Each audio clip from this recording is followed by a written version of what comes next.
रुद्र ने यह महसूस किया कि किट्टू बहुत ज्यादा घबरा रही है, तो उसने अपनी पकड़ थोड़ी ढीली कर दी। किट्टू ने इस बात का फायदा उठाया और रुद्र को हल्का सा धक्का देकर वहां से भाग गई। रुद्र ने जब किट्टू को ऐसे करते हुए देखा तो उसके चेहरे पर स्माइल आ गई। फिर उसने मिरर में खुद को देखते हुए कहा, रुद्र, आजकल तुझे कुछ ज्यादा ही हंसी आ रही है। अपने काम पर ध्यान दे, किट्टू पर नहीं। रुद्र जब मिरर में खुद को देख रहा था तो उसकी नजर अपने चेहरे पर लगे हुए कट पर गई, जो कल रात किट्टू के नाखून से लग गया था। रुद्र उस पर उंगली चलाते हुए मुस्कुराने लगा। फिर अगले ही पल रुद्र ने खुद को डांटते हुए कहा, रुद्र, तू फिर से मुस्कुराने लगा, चल अपने काम पर ध्यान दे। फिर रुद्र ने लोअर टी शर्ट पहना और अपना लैपटॉप उठाकर काम करने लगा। तभी उसकी नजर मैगी के बाउल पर गई तो रुद्र 1 सेकंड में समझ गया कि किट्टू कमरे में क्यों आई थी। रुद्र ने खुद से कहा, अच्छा, तो किट्टू इसलिए कमरे में आई थी। फिर रुद्र ने मैगी के बाउल की तरफ देखा तो उसे वो मैगी दिखने में बहुत टेस्टी लग रही थी। रुद्र ने जैसे ही बाउल उठाया तो उसकी नजर वहां पर एक चिट पर गई। उसमें लिखा था, रुद्र जी, घास फूस तो आप भी नहीं खाते और अभी तक खाना तो आपने भी नहीं खाया है, इसलिए ये खा लीजिए। चिट पढ़कर रुद्र के चेहरे पर फिर से स्माइल आ गई। रुद्र ने फिर से खुद को टोकते हुए कहा, रुद्र, तू फिर हंस रहा है। फिर उसने मैगी खाई और स्माइल करते हुए खुद से कहा, नो डाउट, किट्टू खाना बहुत अच्छा बनाती है। ये होती है मैगी और मैंने तो बस उसे बॉईल करके ही दे दिया। दूसरी तरफ किट्टू अपने कमरे में आई तो वो बहुत बुरी तरीके से हाँफ रही थी। उसे देखकर ऐसा लग रहा था जैसे वो कितनी दूर से भाग कर आई हो, जबकि उसका कमरा रुद्र के कमरे के बिल्कुल बराबर में था। किट्टू ने आकर अपना चेहरा तकिए में छुपा लिया। फिर वो बेड पर लेटकर रुद्र के बारे में सोचते हुए सो गई। प्रताप हाउस।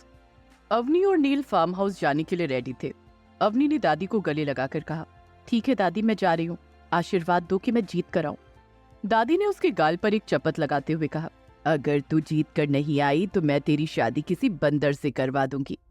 अवनी ने थोड़ा शर्माते हुए कहा, दादी, देखो तो कितना स्मार्ट है मेरा नील। आप बेवजह मुझे किसी बंदर से शादी करवाना चाहती हो, मुझे ये सब अच्छा नहीं लगता। दादी ने उसके सिर पर हाथ मारते हुए कहा, पहले उसे अपना पति बना तो ले, 20 फीट दूर रहता है तुझसे। नील दूर से ही दादी और अवनी की खुसुर फुसुर देख रहा था। फिर नील दादी के पास आया और उनके पैर छूकर उन्हें गले से लगा लिया। नील ने अवनी की तरफ देखकर कहा, जब तुम दादी से बात कर रही थी तो मैं दूर खड़ा था ना, अब तुम जाओ, मुझे दादी से बात करनी है। नील की बात सुनकर अवनी मुंह बनाकर दूर चली गई तो नील ने दादी से कहा, दादी, आप जो सोच रही हैं वो बहुत गलत है। 9 साल बड़ा हूं मैं इससे, बहुत ज्यादा छोटी है ये मुझसे, आप समझती क्यों नहीं है। दादी ने नील के सिर पर हाथ फेरते हुए कहा, अवनी से अच्छी लड़की तुझे नहीं मिलेगी, एक बार उसके बारे में जरूर सोचना, और ये लड़की तेरे लिए बिल्कुल पागल है, इससे ज्यादा कोई अपने प्यार का क्या ही सबूत देगा। नील दादी की तरफ देखकर मुस्कुराया और एक बार फिर उन्हें गले लगाकर चला गया। अगले ही पल नील और अवनी गाड़ी में बैठे हुए फार्म हाउस की तरफ जा रहे थे। अवनी कंटिन्यू नील को प्यार से देखे जा रही थी, जिससे नील बहुत ज्यादा अनकंफर्टेबल फील कर रहा था। नील ने अवनी की तरफ देखकर कहा, अवनी, तुम मुझे ऐसे घूर कर देखोगी तो मैं ठीक से गाड़ी नहीं चला पाऊंगा, तुम उस साइड विंडो की तरफ भी तो देख सकती हो ना। उसकी बात पर अवनी ने एक प्यारी सी स्माइल के साथ कहा, नील, एक काम कीजिए, आप यहाँ बैठ जाइए, गाड़ी मैं चलाती हूँ, फिर आपका जितना मन करे मुझे प्यार से देखिए, मैं बिल्कुल मना नहीं करूंगी। नील थोड़ा गुस्से में अवनी से बोला, कनाडा जाकर गोबर खाने लगी हो क्या, जो तुम्हारे दिमाग में गोबर भरा पड़ा है। इस पर अवनी ने नील की हाँ में हाँ मिलाते हुए कहा, हाँ बिल्कुल ठीक कहा आपने, भरा तो मेरे दिमाग में गोबर ही है, तभी तो इतनी बड़ी दुनिया में मुझे आप पसंद आ गए। एक आप हो कि मुझे देखते ही नहीं, और एक मैं हूँ जो सुबह शाम बस आपके बारे में ही सोचती रहती हूँ। इधर फार्म हाउस में अब तक 4 सर्वेंट आ चुके थे और निहाल आज जल्दी रेडी होकर ऑफिस के लिए निकल गया था, क्योंकि आज उसकी बहुत इंपॉर्टेंट मीटिंग थी। दूसरी तरफ रुद्र अपने कमरे में रेडी हो रहा था तो उसकी नजर मालती की दी हुई दवाई पर गई, जो उसने ड्रेसिंग टेबल पर रख दी थी। रुद्र ने दवाई उठाई और सीधा किट्टू के कमरे में चला गया। वहीं किट्टू उसी वक्त बाथरूम से नहाकर निकली थी। रुद्र किट्टू को देखकर गेट पर ही रुक गया, क्योंकि किट्टू टॉवल से अपने बाल पोंछ रही थी। रुद्र कुछ मिनटों तक किट्टू की खूबसूरती को निहारता रहा। थोड़ी देर बाद उसने अपने इमोशंस कंट्रोल किए और गेट को नॉक करते हुए कहा, लिटिल खरगोश। किट्टू ने पलट कर देखा, फिर हाँ में गर्दन हिला दी, जैसे कह रही हो, कहिए क्या काम था। रुद्र बोला, लिटिल खरगोश, मुझे तुमसे कुछ बात करनी है। किट्टू ने जल्दी से अपने बालों का जोड़ा बनाया और रुद्र के सामने आकर खड़ी हो गई। रुद्र ने एक नजर किट्टू को देखा, फिर अपने हाथ में पकड़ी हुई दवाई को। रुद्र की हिम्मत नहीं हो रही थी कि वो किट्टू से कुछ पूछ ले, इसलिए उसने बात को बदलते हुए कहा, लिटिल खरगोश, निहाल ऑफिस चला गया है, मैं भी जा रहा हूँ और सारे सर्वेंट भी आ गए हैं, तुम घर से बाहर मत जाना और अगर कोई प्रॉब्लम हुई तो मुझे कॉल कर लेना, ठीक है? और नील अवनी को लेकर दोपहर तक आ जाएगा। इस पर किट्टू ने हाँ में गर्दन हिला दी। जब रुद्र नीचे आया तो उसने देखा चारों सर्वेंट अपना अपना काम कर रहे हैं। एक सर्वेंट किचन में काम कर रहा है तो दो सफाई कर रहे हैं और एक गार्डन में काम कर रहा है। रुद्र ने चारों तरफ नजर घुमाई, फिर अपनी गाड़ी निकालकर वहां से चला गया। रुद्र करीब फार्म हाउस से 1 किलोमीटर दूर ही गया होगा कि उसने ना जाने क्या सोचकर वापस से गाड़ी घुमा ली। रुद्र गाड़ी से उतरकर वापस फार्म हाउस आया तो देखा कि चारों नौकर काम कर रहे हैं। रुद्र ने सोचा चारों नौकर मेल हैं, तो अगर इन चारों में से किसी ने किट्टू को कुछ किया भी या कहा तो किट्टू मुझे बता भी नहीं पाएगी। ये सोचकर रुद्र ने किट्टू को आवाज लगाई, लिटिल खरगोश। किट्टू रुद्र की आवाज सुनकर कुछ ही सेकंड में रुद्र के सामने आ गई। रुद्र को ना जाने क्यों नौकरों को देखकर नेगेटिव वाइब्स आ रही थी, इसलिए उसने किट्टू को देखकर कहा, लिटिल खरगोश गेट रेडी, तुम मेरे साथ ऑफिस चल रही हो। किट्टू रुद्र को आंखें फाड़ फाड़ कर देख रही थी, क्योंकि आज तक वो फार्म हाउस के बाहर नहीं गई थी और पिछले 3 महीने से वो एक कैदी की तरह फार्म हाउस के अंदर थी। फार्म हाउस बहुत बड़ा था, लेकिन फिर भी किट्टू का मन बाहर जाने का करता था और आज तो रुद्र ने उसे खुद बाहर चलने के लिए ऑफर किया था। रुद्र ने देखा कि किट्टू हैरानी से उसे देख रही है। इस पर रुद्र ने फिर से उससे कहा, खरगोश मैंने कहा तैयार हो जाओ, हम ऑफिस चल रहे हैं। किट्टू थोड़ा खुश हो गई और हाँ में गर्दन हिलाकर जल्दी से अपने कमरे में चली गई।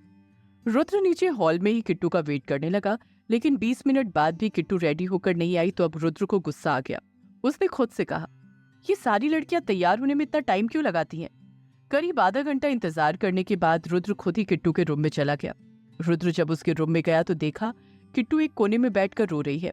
किट्टू को रोता हुआ देखकर रुद्र को थोड़ी घबराहट सी महसूस होने लगी। रुद्र किट्टू के पास जाकर अपने घुटनों के बल बैठ गया और उससे पूछा, लिटिल खरगोश रो क्यों रही हो? क्या हुआ बताओ मुझे, हमें ऑफिस जाने में लेट हो रहा है और तुम अब तक तैयार भी नहीं हुई। क्या हुआ बताओ मुझे। किट्टू ने रुद्र को देखा और सुबकने लगी। किट्टू को कोई जवाब ना देते देखकर रुद्र को अब गुस्सा आने लगा। रुद्र उठा और उसने एक पेपर और पेन लिया और उसे पकड़ा कर कहा, किट्टू मुझे बताओ क्या हुआ है, वरना तुम मेरा गुस्सा जानती हो। ये सुनकर किट्टू ने पेपर पेन लिया और उसमें लिखा, मेरे पास कोई अच्छी ड्रेस नहीं है, मैं क्या पहनूं? रुद्र ने जब उस नोट को पढ़ा और किट्टू के कबर्ड को खोलकर देखा तो उसमें सिर्फ 4 सूट रखे हुए थे जिसे किट्टू डेली के कामों में पहनती थी। एक वेडिंग ड्रेस था, एक हॉट पिंक कलर की साड़ी थी जिसे किट्टू ने शादी के पहले दिन पहना था और एक गाउन था जिसे रुद्र ऑलमोस्ट फाड़ चुका था। रुद्र को एक सेकंड के लिए अपनी गलती का एहसास हुआ कि उसने कभी भी किट्टू से उसकी जरूरत के सामान के बारे में पूछा ही नहीं और ना ही उसे कभी कुछ ला कर दिया। तो इस बात पर अब किट्टू रोए ना तो क्या करे। एक पति होने के नाते उसने पति का एक भी फर्ज नहीं निभाया था, लेकिन रुद्र हार्टलेस था, उसे ज्यादा फर्क नहीं पड़ा। दूसरी तरफ अवनी और नील की गाड़ी खराब हो चुकी थी। दोनों पैदल ही रास्ते को तय कर रहे थे। नील आगे आगे जा रहा था और अवनी पीछे पीछे चल रही थी। नील ने पलटकर अवनी को देखते हुए कहा, थक गई अवनी? अवनी थक तो बहुत गई थी, लेकिन फिर भी उसने नील की तरफ देखकर स्माइल करके कहा, अगर तुम्हारे साथ चलना हो तो पूरी जिंदगी पैदल चल सकती हो, पता है क्यों? नील ने पीछे मुड़कर पूछा, क्यों? अवनी ने अपनी उंगली से एक हार्ट शेप बनाया और फिर उसने चिल्लाकर कहा, क्योंकि अवनी नील से प्यार करती है। नील आगे देखने लगा और उसके चेहरे पर एक मुस्कुराहट आ गई। उसने खुद से कहा, पागल लड़की। दूसरी तरफ रुद्र ने अलमारी में से हॉट पिंक साड़ी निकालकर किट्टू को देते हुए कहा, ये लो लिटिल खरगोश, इसे पहन लो। रुद्र की बात सुनकर किट्टू ने सुबकते हुए वो साड़ी ली और बाथरूम में चली गई। किट्टू जब साड़ी पहनकर बाहर आई तो उसने इस वक्त कोई मेकअप नहीं किया हुआ था, फिर भी वो बहुत खूबसूरत लग रही थी। रुद्र ने नोटिस किया कि उसका ब्लाउज हाई नेक है। जब रुद्र ने अपने दिमाग पर जोर डाला तो उसे याद आया कि पिछले 3 महीने से किट्टू ने ऐसी कोई ड्रेस नहीं पहनी थी जिसमें उसकी बैक दिखाई दे। वो हमेशा अपनी कमर को कवर करके ही रखती थी। इस पर रुद्र ने अपने मन में कहा, मतलब मालती जो कह रही थी वो सच है। किट्टू की कमर पर कोई जला हुआ निशान है, तभी किट्टू ऐसे कपड़े पहनती है।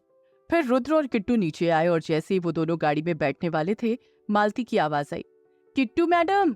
किट्टू ने पलटकर देखा तो मालती उसके पास ही आ रही थी। ये देखकर किट्टू गाड़ी में बैठने से रुक गई। मालती आई और उससे बोली, किट्टू मैडम, पति के साथ पहली बार बाहर जा रही हो, पर ना सिंदूर लगाए और ना ही बिंदी। आप रुको, मैं लेकर आती हूँ। ये कहकर मालती चली गई। फिर थोड़ी देर में सिंदूर की डिब्बी और छोटी सी बिंदी लेकर आ गई। मालती ने किट्टू को इशारा किया कि वो इसे लगा ले, लेकिन किट्टू की हिम्मत नहीं हुई कि वो सिंदूर और बिंदी को लगा ले। किट्टू ने रुद्र की तरफ देखा जो मोबाइल में बिजी था, पर उसका ध्यान किट्टू और मालती पर ही था। रुद्र ने बेपरवाह होकर कहा, जो लगाना है जल्दी लगाओ, लेट हो रहा है। ये सुनकर किट्टू ने जल्दी से एक बिंदी लगाई और अपनी मांग भर ली। इसके बाद किट्टू कार में बैठने वाली थी, लेकिन फिर वो जल्दी से पलटी और उसने मालती के पैर छू लिए। ये देखकर मालती की आंखें नम हो गई, क्योंकि वो रुद्र के लिए एक मामूली से नौकर की बीबी थी। उम्र में तो वो बड़ी थी, पर ओहदे में बहुत छोटी। मालती ने किट्टू के सिर पर हाथ रखकर कहा, सदा सुहागन रहो। किट्टू ने मालती की तरफ देखा और फिर जल्दी से गाड़ी में बैठ गई। अगले पल रुद्र ने गाड़ी स्टार्ट कर दी और गाड़ी फार्म हाउस से निकल गई। किट्टू आज बहुत खुश थी, क्योंकि कितने महीनों बाद वो फार्म हाउस से बाहर निकली थी। रुद्र को नौकरों से नेगेटिव वाइब्स क्यों आ रही थी? क्या ये किट्टू और रुद्र के प्यार की शुरुआत है? और क्या मालती का दिया आशीर्वाद फल जाएगा? जानने के लिए सुनते रहिए ये कहानी सिर्फ पॉकेट एफएम पर।